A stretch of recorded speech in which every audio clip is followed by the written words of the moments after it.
地獄係最可怕嘅地方，所以必須破除，否則人要永遠喺痛苦中度過，非常可悲。其實地獄就係黑暗、恐怖同埋滅亡嘅代名詞，係人在罪中無法掙脫嘅轄制同埋捆鎖，喺今生所遭遇嘅困境如是，受盡折磨。喺人生之後，靈魂要去嘅地方更加係痛苦千萬倍。咁點能夠解脫同埋超越呢？唔通係靠自己嘅修行或者係靠人為嘅一啲法事就可以解決？原來人離世之後，一切已經成為定局。人為你死後所做嘅一切都於事無補，只有神嘅兒子耶穌能夠救我哋免入地獄，因為佢藉着十字架上嘅死已經贖去我哋嘅罪，並且已經徹底敗壞嗰個掌死權嘅魔鬼。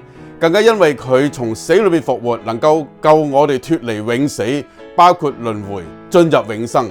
但係你必須要喺有生之年接受耶穌基督做救主。你願意嗎？